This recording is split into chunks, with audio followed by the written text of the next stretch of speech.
Last week, I reviewed three recent studies that were all published in fall of 2024 about Gestalt language processing.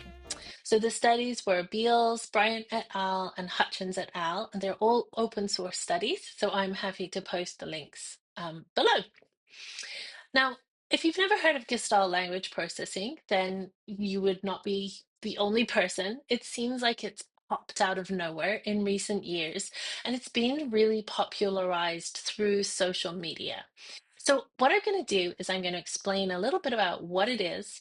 I'm going to explain why these three studies have all identified it as a newer neuromyth. And I'm going to explain why that would matter, or any of this would matter, for reading specialists. Okay, so what is Gestalt language processing? Well, actually, before we do that, let's talk about one step first. Let's talk about echolalia. So people who have autism often exhibit something called echolalia. Echolalia is a repetition of a phrase. It can be a phrase, a sentence, or it actually can be at an individual word level. And the phrase is a whole chunk. So typically, autistic people are not processing the meaning of the phrase, they are just saying it as a chunk. So if I said to an autistic person, how you doing? They might reply, how you doing? So it has the same intonation, it has the same everything. They are just repeating exactly what I'm saying. Now that would be immediate echolalia. Delayed echolalia can be them using that how you doing phrase at random or very, maybe for them, very specific points in time, but that are not related to the interaction that I'm having with them, or it's just like a seem. It might seem like they're not related. Now, without making this an entire piece on echolalia, there's still a lot of research happening on why autistic people do this and what it means. I have always thought that there was either a communication or a sensory component to echolalia, but according to these three studies, it's entirely about communication. And so then I did just a quick research to see if I could find anything on it being a sensory, like an oral sensory piece, and I couldn't find any research on that. So feel free to comment if you do know of any research that does support echolalia being having one cause of echolalia being from a oral sensory purpose. Now, these three studies all said it's communicative. It's like non-verbal communicative communication. So just like you might use a gesture or facial expression to communicate to people, echolalia is the same thing.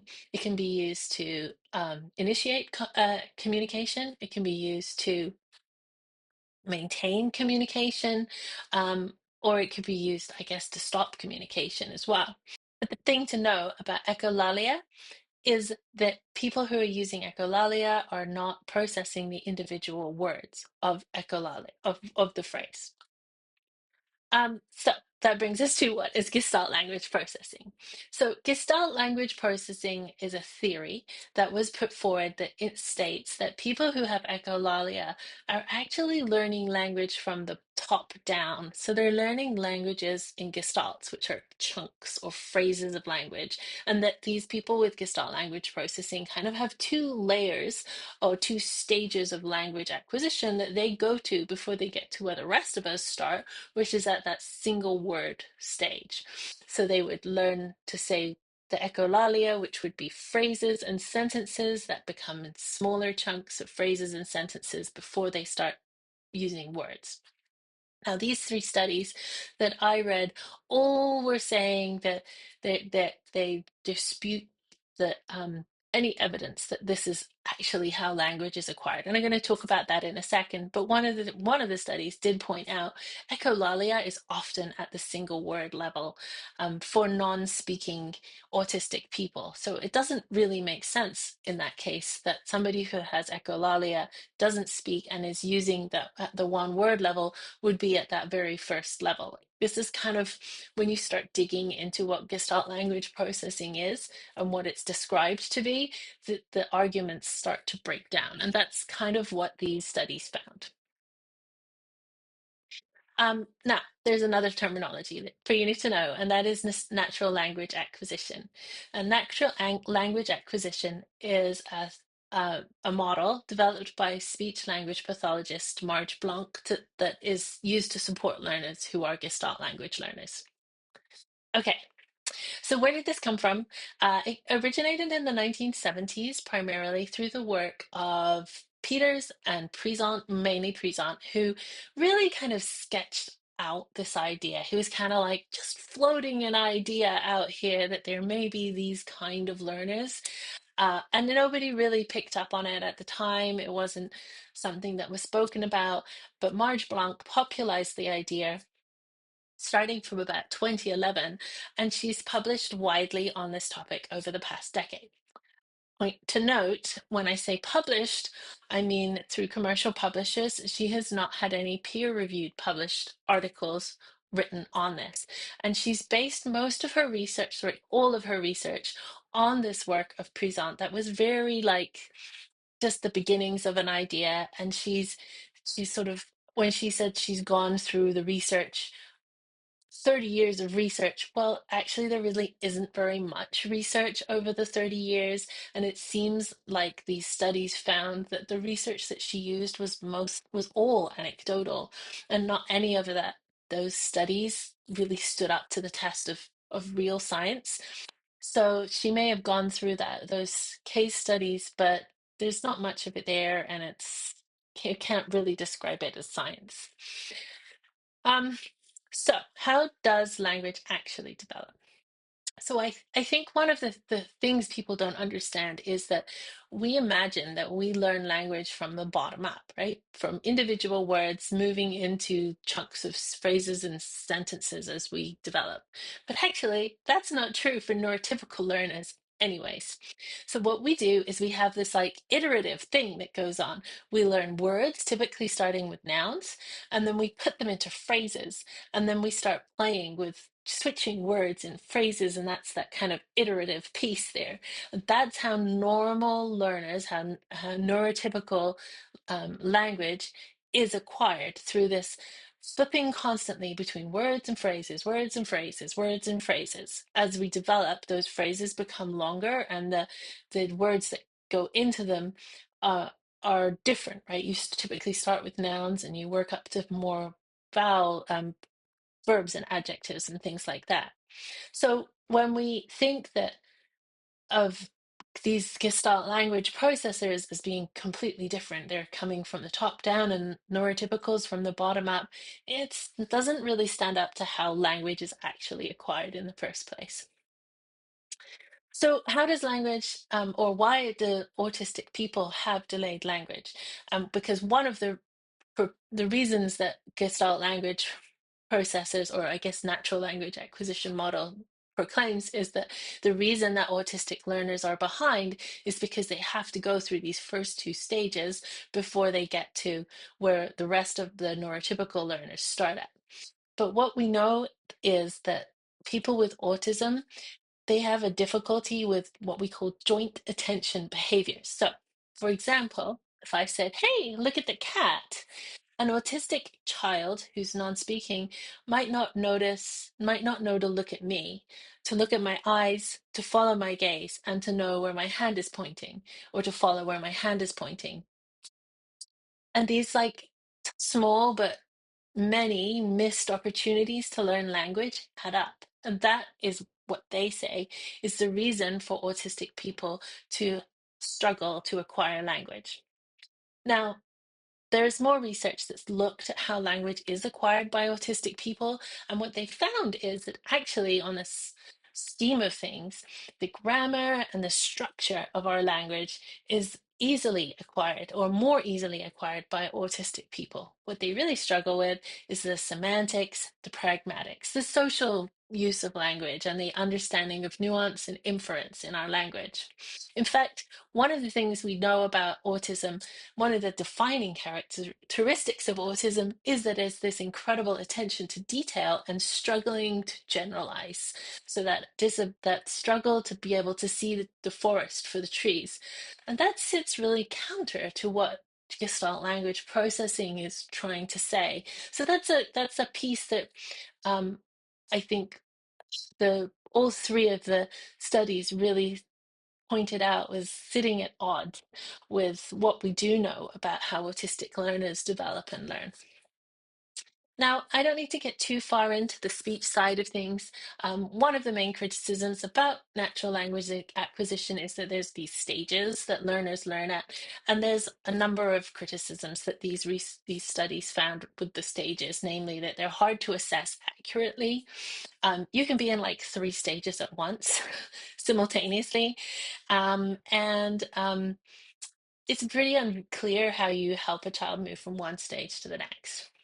Now, it seems that all three of these studies really analyzed everything that there is has come out about Gestalt language processing and really found that it doesn't stand up to the test of science. All three of them just said, it's been very popular, it's all over social media, but this isn't really a thing. It doesn't stand up with how we do know that autistic learners are learning. it, it's a model, but just because something's a model doesn't make it accurate. And in this case, it seems like it's not accurate. But a couple good things about Gestalt language processing and natural language acquisition. One is it's a very neuro-affirming approach. And in this world that we live in, this is something that we are trying to promote. So there's a number of pieces of Gestalt or natural language acquisition that they're kind of just good information, right? Like they're not unique. They didn't get made up by these folks, but they're just good. It's just general good advice, like uh, narrate your daily activity in front of your child.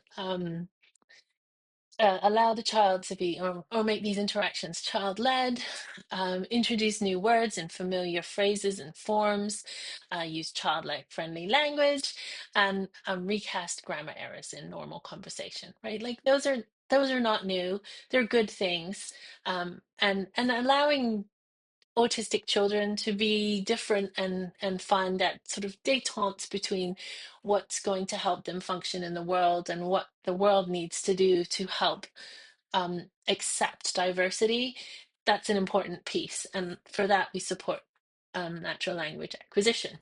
However, there are some parts of natural language acquisition which are not so great. Knowing that, in fact, there isn't really a learning profile that is a Gestalt language processor, we don't actually want to be telling parents to avoid speaking in single words at when their child is in those early stages or non-speaking.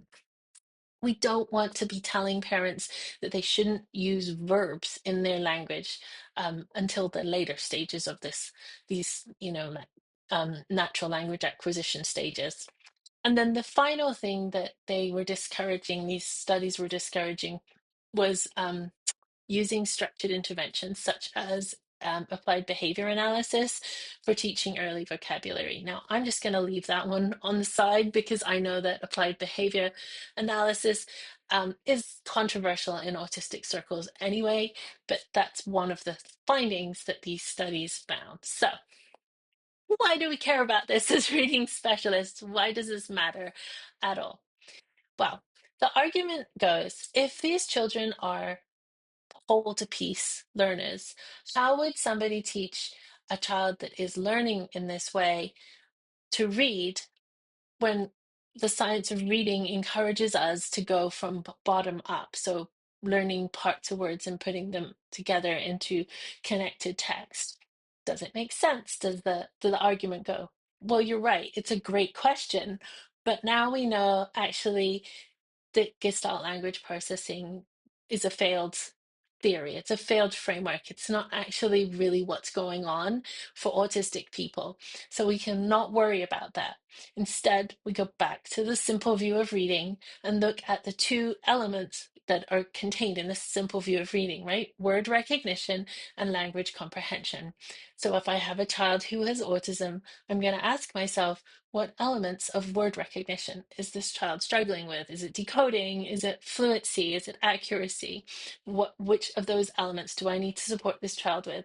And then looking at language comprehension. Which elements of language comprehension does this child need support with?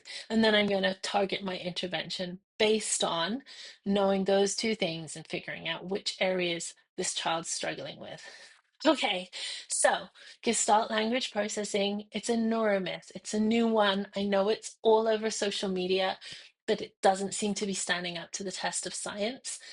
The 3 studies that have just come out on it are in the comments below. Best way to support these learners learning to read is following your usual science of reading, simple view of reading process. They can learn to read through phonics. Many children with autism have learned to read through phonics, and it works just fine for these kids. Anyways, I'm hopefully haven't caused a firestorm now for publishing this.